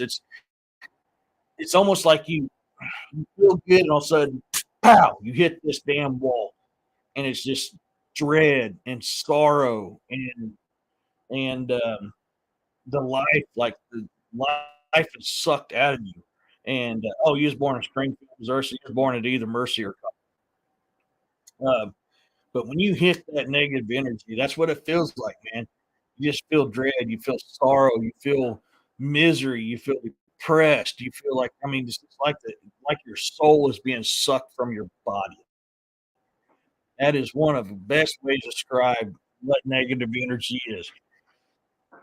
For me, I nowadays I try to be a more positive person. Now, a lot of people take me a negative way and take what I say wrong. Partly that has to do with my dyslexia. I know what I want to say, but what comes here and comes out here is two different things. I've learned how to be better at it, but I still have an issue with that, if that makes sense. The other thing that puts me in that boat is because I'm an old Marine grunt NCO. So I'm very blunt. I'm very honest. I'm very direct. And people take that wrong often. So a lot of being called a hole a lot of times when I'm not trying to be an a hole. It's just I'm very direct and I'm very blunt, and how my demeanor is and how I talk comes out a certain way. Now, am I working better on that? Yes. Yeah, St. John's. I'm sorry. Yeah, it's called Mercy now, Roxanne. You're absolutely sorry. Yeah, St. John's. I miss St. John's, honestly. Old St. John's Hospital, it or been for years. My parents moved to Liberty when I was 5 months old. Yeah. I know all that area. I grew up around that area. I was born in St. Joe. So yeah, I know Liberty and I know KC and all of there. I lived in Balco for a while. Balco is about 27 miles north of St. Joe off the highway or off I-29. Uh, but yeah, um, So, and that's just that's thick darkness is a good way to describe it, Scott. I mean, you hit the nail on the head. I mean, it's just it's what it is. And how I described it with the sucking of the life and everything. That's honestly, I don't know how else to put it any other way than that. I mean, that's just how it is. Uh, you can't mistaken that. You can't mistake. It's easier to feel negative energy than it is to feel positive energy. I don't know why. Uh, like when somebody's trying to be negative with you, when you respond in a positive way, it really pisses that negative person off, really negative energy off. Do everything required to bring you to their level, bring you down to their level. And it's very hard to do this, but the best thing to do is stay at your level at a high energy and a positive attitude, and you'll be surprised how much that negative energy, either I living or deceased, happens or goes away. But positive, dark energy is attracted to positive energy on such a high level. Hopefully, she shut that oven off. She never did respond. Crap.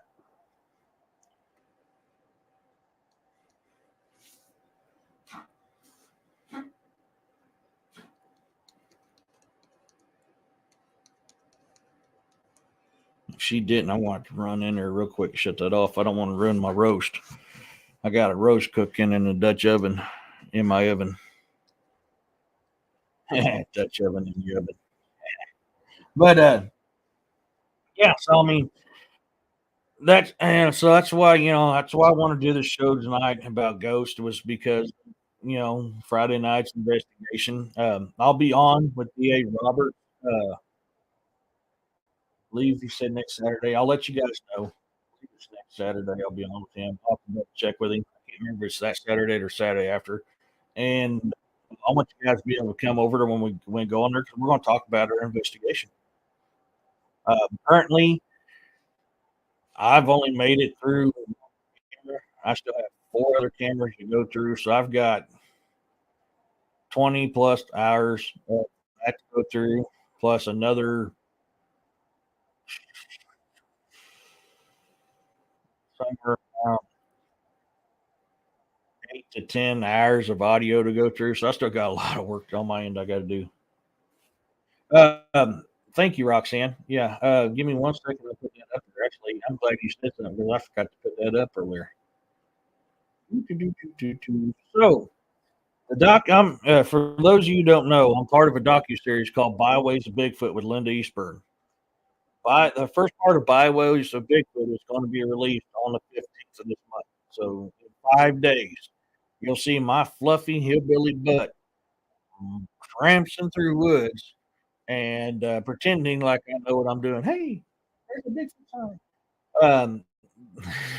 But a lot of what I found, a lot of my evidence that I have will be on that show. Being I'm under contract for that docu series, that's why I do not discuss the evidence I have. I kind of dance around certain things because I'm under contract right now. Now, after that show's out for a little while, I will be doing a show, another Bigfoot show, and I will be showing all the evidence I found in my time here. And DA knows a lot of my evidence that I found. He's been a huge help for me making sure that I understand what I found was really what I found. So if you guys are interested in watching Byways to Bigfoot, where you see my old fluffy hillbilly butt, go to Linda Eastbird's YouTube channels at the bottom of the page. That's right, Roxanne. I always tell everybody I'm fluffy. I'm not the damn state yet. I'm not far from damn. But I'm still fluffy. If you're interested in watching Byways of Bigfoot and seeing everything that we've found on there, go to Linda Eastburn's channel, YouTube channel right there at the bottom of the screen. Hit that subscribe button, and on the 15th, you'll get to see me being me.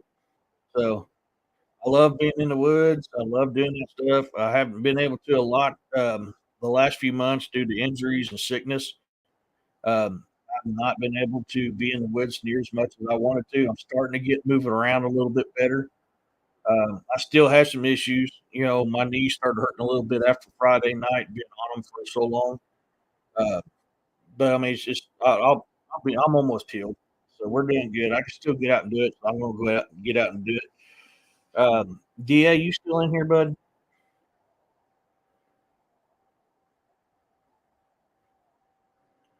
I want to make sure it's okay with him before I discuss something. I'll get with him later on. I don't think he's still in the chat. Oh, yeah. Hey, that deal we talked about with Moon Valley. Do you want to talk? You want me to start talking about it now, or you want to wait?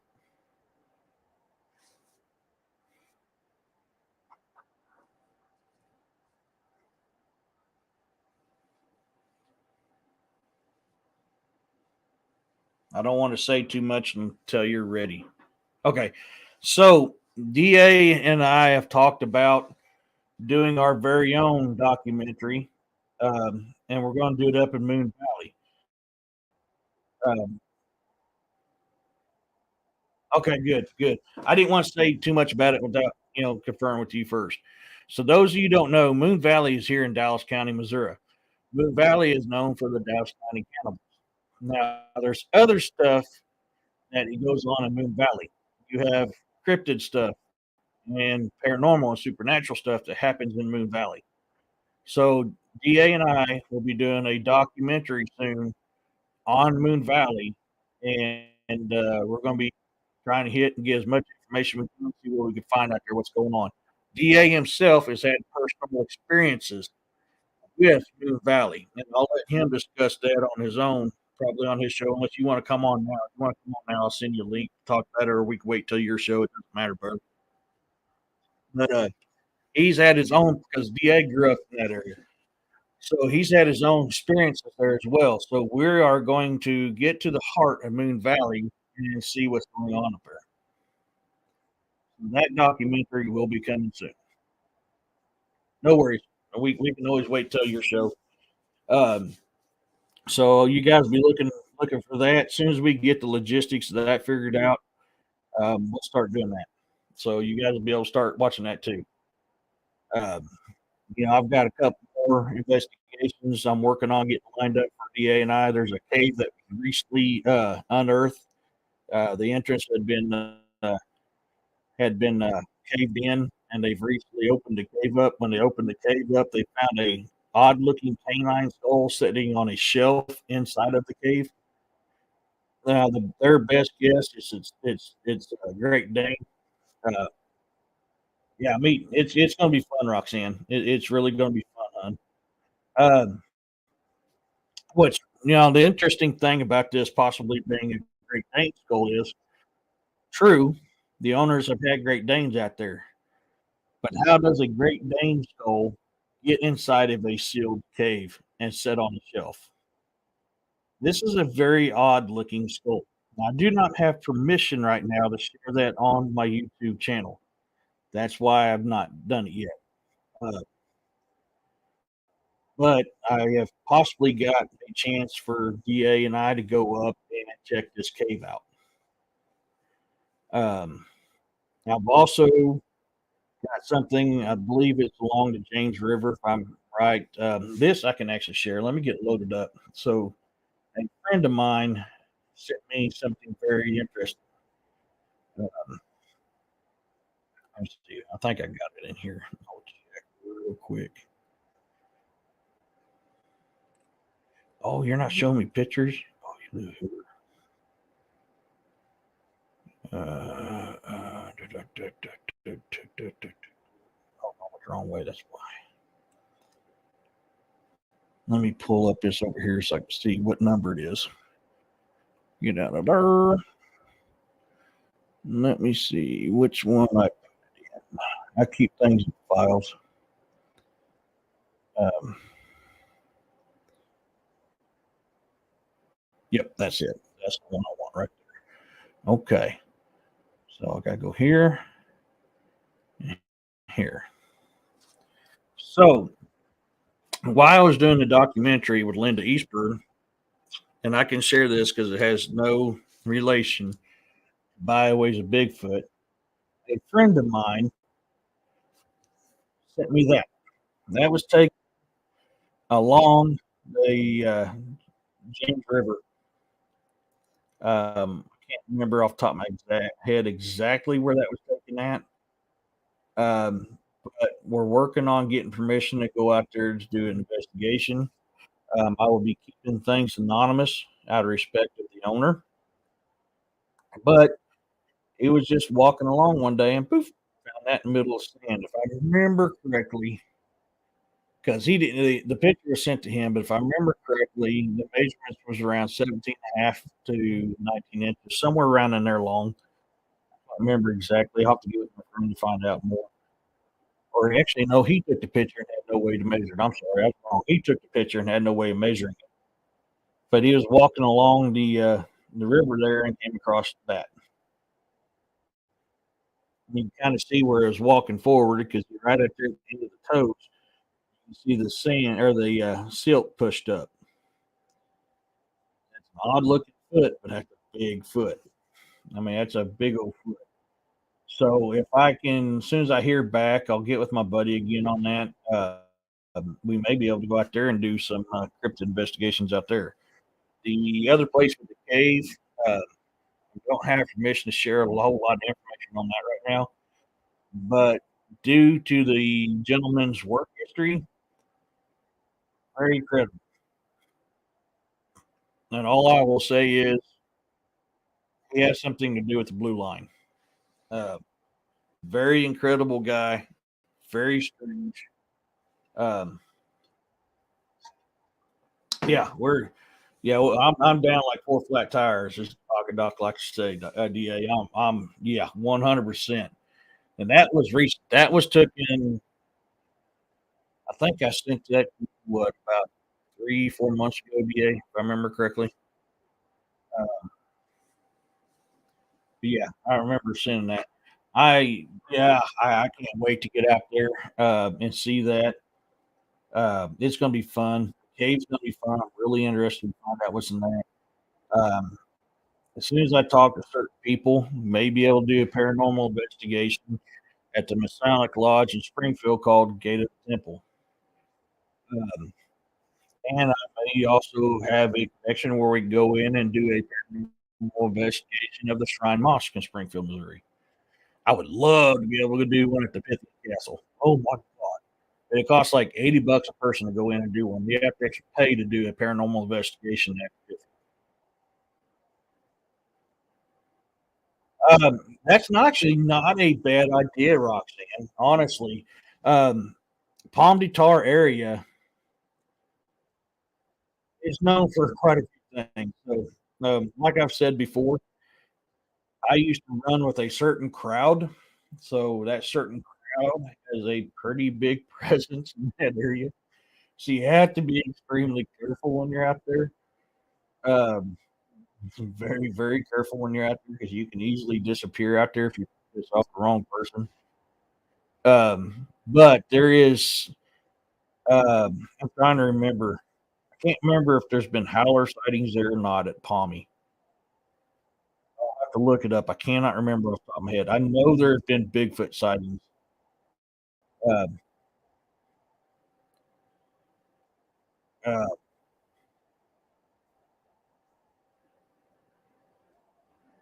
that'd be interesting there, Roxanne. I know there's been Bigfoot sightings around the Palmy. I'm pretty sure there's been howler sightings, but I'm not 100% sure on that.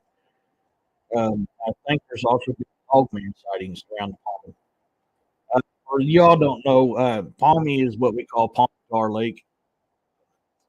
We call it for short. Um, I know there's been a lot of stuff I've experienced there. Now, one of the places I would really love to go, and Joe Bald is on this area, and that's Table Rock Lake. I've had personally at Big Bay Campground in Sheldon, Missouri, have experienced some very strange things. I love catfishing. That's one of my favorite things to fish for is catfish. around Wablo. Yeah. Um, Catfishing is one of my favorite things to do. So, when I'm at Table Rock or I'm up at uh, Lake of the Ozarks, you know, anywhere I go that I catfish, I've catfished the Pawnee River, I've catfished Pawnee itself. Um, I like going up there to up to oh, I just brain farted. Um,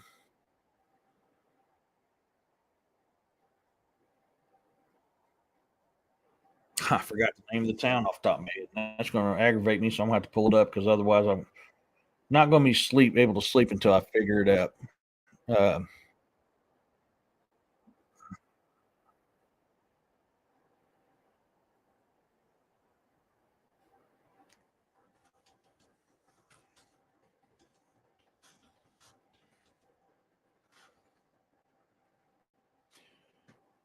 all right, let's just go to Google Earth real quick.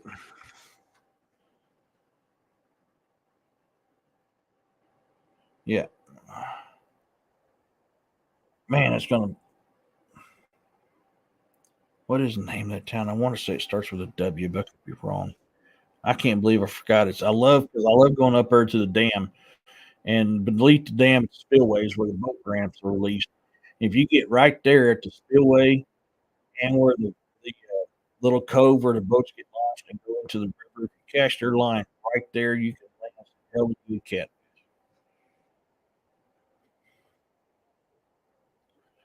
Why am I? Oh, I still am pulling because of the book. That's why I was like, man, why am I in Poland?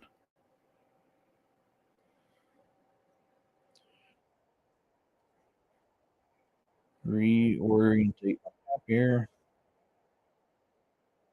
There we go. Zoom, zoom, move. Warsaw. My God, why can I not remember that? Warsaw, Missouri. So up there in Warsaw, Missouri, um, the boat release at the spillway, they dug out a cove, and so you're released inside the cove where there's calm water, and you got to motor boat out. Then you get in the actual rushing water of the spillway, the river part. Where the two meet has created such a large hole. There's big old catfish that sit inside that hole. If you get your line right out there in that hole, you're going to land a hell of a catfish. But along Table Rock Lake, even the campground Big Bay, they closed that down, and they said because they can't afford to upgrade it. Horse crap. They can upgrade that campground like they're supposed to, and they'll make their money back and some off of one freaking season. So the BS they closed that campground down because of upgrade issues. I don't register that. I don't believe that. I've never believed that. They said it, but the experiences I've had there alone, which the only way you can get to it now is by boat. And luckily, I've boated there several times, that I know how to get to Big Bay from the brook, and I am very, very tempted of doing that. Downside to Big Bay on Table Rock Lake is water moccasins are thick there and extremely thick there because there's no camping there anymore. Now, Big Bay was a very primitive camping spot. There's very few hookups for RV. It was primarily a primitive camping. That's what we loved about it. I have caught hell of amount of really, really good catfish from Big Bay and on Table Rock itself. But there's been several times at night that I can hear something walking that hill behind me while I'm down at the lake, um, which where our favorite place to camp was a little bit of a walk through the lake, not a real bad one, but it was all downhill. Then you had to go uphill to get back to the campground. But it's thick of woods, and I have sit there at the beach there at the lake catfishing, heard something big walking around behind me, seen eye shine before out there. I've had rocks thrown at me while I'm there. So the Bigfoot activity, around Table Rock Lake is very massive. The other thing that's around Table Rock Lake, that is very massive encounters as well. And DA's hit on this several times is Dogman. Dogman is very big at Table Rock Lake as well. So I would love to be able to get down there in some of the areas like Big Bay, like Joe Bulb, and set up some stuff to kind of capture things. There's other campgrounds too. I can't remember. DA's talked about it on his podcast. Other campgrounds that mysteriously shut down too. One of them they even dozed up the entrance where you can't get in. So I've got to get my butt in here and finish my boat because I need to get my boat in the water this year. I'm getting sick tired. I just not had the money or time the last couple of years to finish getting my boat ready. I need to get ready because I need to get back out on lake. I need to do more camping and I need to do more boat. But I also want to do investigations, which is another reason why I want to get my boat back up and going. I'm not lacking much. It's just getting out there and getting it done. That's my biggest problem. I need to finish cleaning up my shop so I can get back in my shop and work on it. I'm probably, as much as I hate to do it, I'm probably going to have to buy a new engine for it here pretty soon. Those things are expensive. Engines for those things are, man, motor engine for a boat. My God, it's outrageous how much you got to pay for something that tiny. It is freaking stupid how much they want for a boat. Right now, I got a 15 horse Johnson motor, and that thing is, every bit of 10, 20 years older than I am. But the thing works like a bomb, doesn't jump out of gear. But I can tell you firsthand, and even paranormal. I mean, there's a lot of paranormal activity around Table Rock Lake too, and around Palm Beach and Walpo and stuff like that. All them areas have got a lot of activity and all that stuff. So yeah, that's not uncommon. So guys, we're reaching the 2 hour mark, and I got to be up at 0500 go to work. So I'm going to start working on closing this down. So some things I want to touch on before we close the chat. If you guys are not doing it already, you get up to it. Please um, follow William Nighthawk on the YouTube channel that's down there at the bottom. Yes, yeah, absolutely. Lake of the Ozarks, man, that's got a lot of howler stuff. Lake of the Ozarks has got a lot of howler reports. Uh, we don't want to talk too much about Friday night that we're on the show together, but you guys will be kind of surprised at things we found Friday. The day I'm on with DA, you guys, we got some stories to share about Friday night. Oh my gosh! Um, but if you guys ain't already, follow William Nighthawk on his YouTube channel down at the bottom for his Red Rabbit Hole. Um, for those of you guys who also follow DA Roberts, who's in the chat tonight. Good. Yeah, I'll every single one of them I can go with you. I want to go. Now I may not be able to make every single one of them, but I'll make every one of them that I can. I love that stuff. If you ain't following DA Roberts on DAX Machina on YouTube, you really need to go.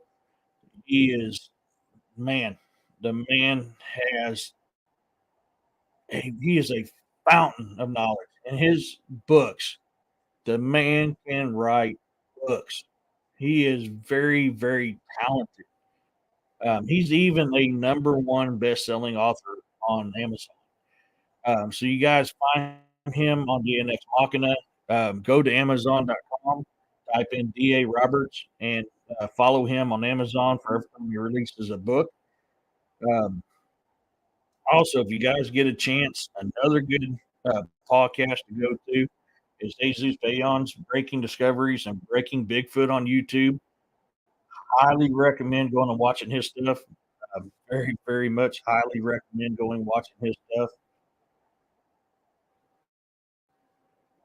Thank you. It means a lot coming from you, brother. It really does. I appreciate that a lot.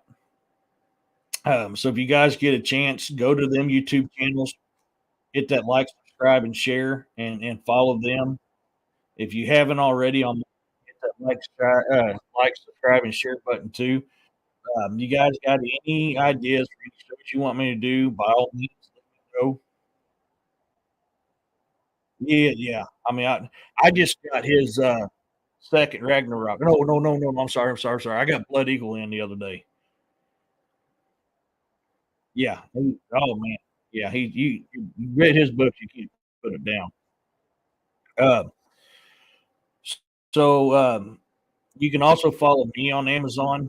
You can find my books. There you go. If you go to Amazon and you type in East Testament, you find one of my books and click that link. It'll take you to a place where you can follow me. Anytime I drop a book, uh, it'll let you know, same as if you do it DA. And pop that up. So, in closing, I got that little closing that I wrote, and I just never changed it because I like it, so I haven't changed it up. So we're gonna read the closing real quick. There comes a time when the warrior falls. They leave this realm and will be missed by all. Raise a glass and keep them in your heart. They have kept this realm safe and performed their part. Look to your veterans, your active duty, your EMTs, and the blue line. What they have done, or what they do or have done is walk that fine line. When a demon comes calling on your soul, they will be there to save us all. Hold them in your prayers, for they are deserving. They have served and are serving. Uh, y'all, thank you so much for coming in. Thank you so much for commenting. You guys are amazing. Uh, I appreciate every single buddy that's in here and every single buddy that follows me. Hey, Robin, that's okay, sweetheart. I appreciate you coming in. Um, thank you, dear. Um, me, myself, and I've been on when it comes to the law side, I've been on the other side of the tracks. Comes to the veteran side, I've done my part. So I have a lot of respect for law enforcement. Um, I've always laughed and freaked out here said they're a necessary evil. They're necessary when you want them. They're not necessary when you don't. But it's just funny. I love them. I have a lot of respect for them. Same as about veterans. So, guys, you get a chance. Anybody that's a first responder, veteran, law enforcement, thank them for the dude. They really do have shitty ass jobs, but it's a shitty ass job that is very rewarding. So please thank them for what they do. And I can never wish for anybody better than you guys come in my shows. I thank you from the bottom of my heart. I thank you so much. To all my new subscribers, thank you so much. I hope I can keep providing content that you guys love. And all I can say is peace, loving, blessings to you all. And we'll see you guys next time. And I love you.